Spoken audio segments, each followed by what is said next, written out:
Hi everyone, namaste. I hope everyone is keeping safe and healthy. My name is Sweta Joshi and welcome to my first ever podcast, The Voice in Me. I am originally from Nepal, residing in the United States since 2006. If you've been to my YouTube channel, you know how much I love sharing my stories, my experiences, particularly those that I think will help others.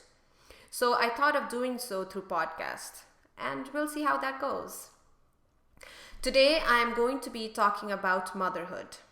So, let's start by saying some of the words that come to mind when you think of mothers or motherhood: love, home, sacrifice, strength, giving, kind, caring, selfless, inspiration, nurturing. These are all great, but I'm going to focus on only a few of these words. That is sacrifice, selfless, giving. These are still great, and most mothers are all these things. But why do we relate these words to mothers? Why do we expect mothers to be all these things? She might be willingly sacrificing all her needs, wants, desires for her children, family, but might be crying herself to bed at night. She might be selfless and always putting her kids before her, but does that mean that always makes her happy? She might be giving, giving, and always giving, but is she always happy doing so? Which is why I am going to talk about what if mothers do not sacrifice themselves? What if they're not selfless? What if she's not always giving? These all fall under one word: self-care. I will get to the how part soon, but first let's ask mothers with newborns, toddlers, teenagers, ask them how they're feeling, how they're doing. Most of the time, you'll hear them say, I'm so tired, but I'm happy to be a mother. I'm exhausted, but it's so worth it. I am so frustrated, but being a mother is the best feeling. You'll often hear that but at the end. I do that too, because we are scared of being judged. So we add in sentences like, oh, they make our life so worth it. Which they do. But then we also hide those sad moments behind those buts, those frustrating moments with the fear of being judged as bad moms. So many new moms go through postpartum depression without sharing a thing. They hide most of their negative feelings, and it's hard for them to be vulnerable. That's because society has brainwashed us. We're constantly shamed for the choices we make. Mothers are supposed to be this and that, take care of family, house, baby, they're supposed to be nurturing, and it goes on and on and on. And with all these expectations, their self-care goes down the drain. These manifestations of cultural shortcomings leave moms hurting. It's not right or fair, and it's up to us to fix them, because it doesn't seem like anyone else is going to. We must refuse to buy into the notion of perfect mother. There's no perfect human being, so why do we expect a perfect mother? And we can do so by being vulnerable, by being authentic, even when we are burnt out, by being honest about our feelings, our journey as a mother, and not feeling guilty for doing so. If you haven't already, watch Brené Brown's Netflix special where she talks about how courageous it is to be vulnerable. In 2013 interview with Forbes, she said, "Vulnerability is about showing up and being seen. It's tough to do that when we're terrified about what people might see or think. When we're fueled by the fear of what other people think, or that gremlin that's constantly whispering you're not good enough in our ear, it's tough to show up. We end up hustling for our worthiness rather than standing in it." So I think it's high time we mothers stood among the mess and declare our worthiness by saying no, by asking for help, by stating what you need without apology, by prioritizing self-care, and by holding space for other mothers to do the same. Okay, now let's talk a little bit about self-care. As a mother myself, I have a 2.5-year-old baby girl. I love her. I cannot emphasize enough how important self-care is for all mothers. And sacrificing everything, always giving their all, might be hurting their self-care journey in so many ways. But very often when we do prioritize ourselves, we are called selfish mothers. One time, an older gentleman who I know personally, while we were leaving to go home from a party and saying our goodbyes, looked at me and made a comment, "Your daughter is the future, so take care of her rather than getting distracted by other things." He didn't look at my husband, just me. And he made that comment because I chose to send my daughter to daycare at 10 months rather than staying home and taking care of her myself. I didn't say a word to him, but his words stuck with me for a while. I was mad at first, and then I started analyzing why he said what he said.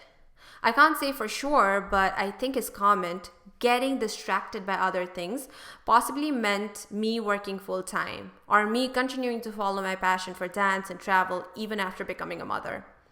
I can never get a definite answer, but his words show how our society, that is the South Asian, Nepalese, and probably many other societies too, expect mothers to be. And I am here to tell you from first-hand experience that self-care has helped me become a better mother and have a more fulfilling family life. When you ask parents about their earliest days and with their days with their newborns, they will tell you it was mostly all blur, leaving with minimal sleep, constantly asking, "Am I doing this right?" Living in anxiety and stress, meal prepping most of the day, feeding the baby first, and only thing that matters in those first few fevered weeks is making sure that the little one is okay. But I'm here to tell you that is not sustainable. According to a joint survey done by Health Women and Working Mothers, 78% of moms report they put off taking care of their own health because they were too busy looking after their loved ones. When asked to rank, they came last, which is very sad, and we need to change this. We need to understand that when we put ourselves last, we put everyone else last. Taking care of yourself puts you in a position to be a better mom overall.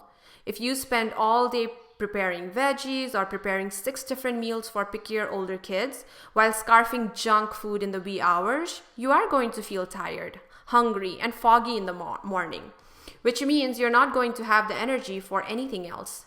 Eventually, you'll hit a wall. Self-care is a necessity, not an indulgence, says Emma Bennett, who specializes in working with new moms. We need to nurture ourselves like we nurture our children. If we don't take care of ourselves, feeling of depletion, resentment, and isolation could potentially arise. I feel more centered and present after taking time to engage in self-care and strongly believe in building it into my daily agenda. Very well said, and I totally agree with her. So for me, I've chosen sleep as my biggest non-negotiable these days. Even more than exercise, but this was not always the case. So this is what my journey of self-care looked like as a mother. First year of being a mom, I prioritized food more, making sure I am eating healthy. My baby, my husband, we're all eating healthy. By eating healthy, I mean less to no sugar, less to no processed food like refined carbs, junk, fast food, etc. And always checking labels, which I still do. Another thing I prioritized that year was my dance and travel. These are 2 things that make me happy. So I wanted to make sure even after being a mom, I had time to do things that I love. Actually, as soon as I found out I was expecting, I told myself, I'm not going to stop doing things I love because if I'm not happy, my baby will feel it, and I didn't want that. So I continued doing dance covers, traveling, cooking, visiting friends and family. So you can imagine how much time I had to give my body some rest with doing all the things that I love, taking care of baby, working. I'd say very minimal. Anyway, then the second year, especially after the pandemic hit us, I started working out because I had the time and I wanted to take care of my body. And when I did that, I felt like I have more energy and I'm happier. Realizing by staying active, I'm not just taking care of my physical well-being, but also my mental well-being. I initially started with yoga and now I do HIIT and dance at times. To those of you who don't know what HIIT is, it's a high intensity workout, which is great if you hate running like I do. Anyway, I started feeling much better mentally and physically, but my sleep was still not 100%. Either it was my baby or my own anxiety, like worrying about family back home, COVID situations, so much hate going around, and then recently it hit rock bottom. I felt my body started to give up. Exercising, hydrating, outdoor activities helped for a few hours, but later I would feel like a zombie. And that's when I realized this is all because of lack of proper sleep, proper rest for my body.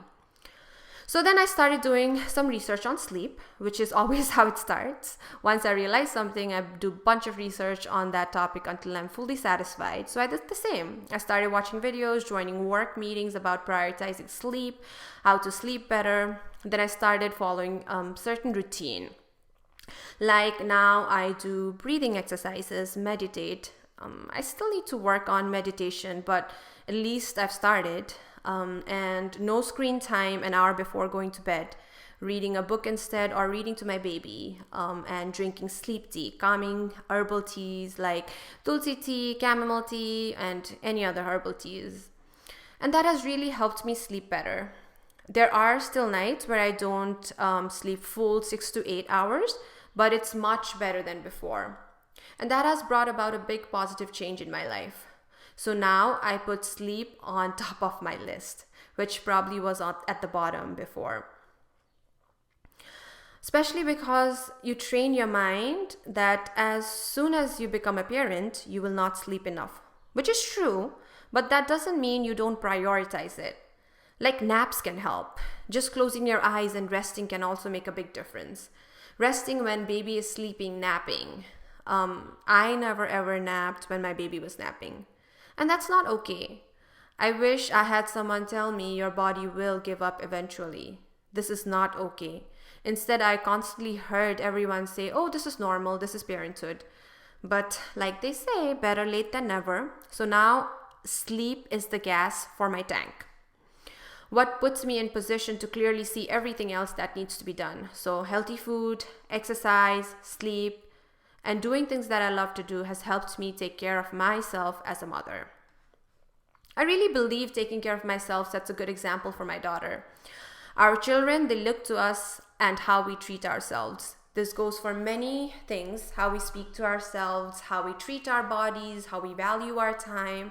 So modeling a healthy self-care can be helpful for our children to witness and internalize. We are teaching them that taking care of yourself matters just as much as taking care of your family. For example, when I'm bathing my baby, I tell her we need to clean ourselves and take care of our body. When I put moisturizer on her face or give her an oil massage, I tell her it's important to take care of our skin. When she's upset, I give her ideas on how to make herself feel better because it's important to take care of our mind. When I give her veggies, I tell her it's important to take care of our health.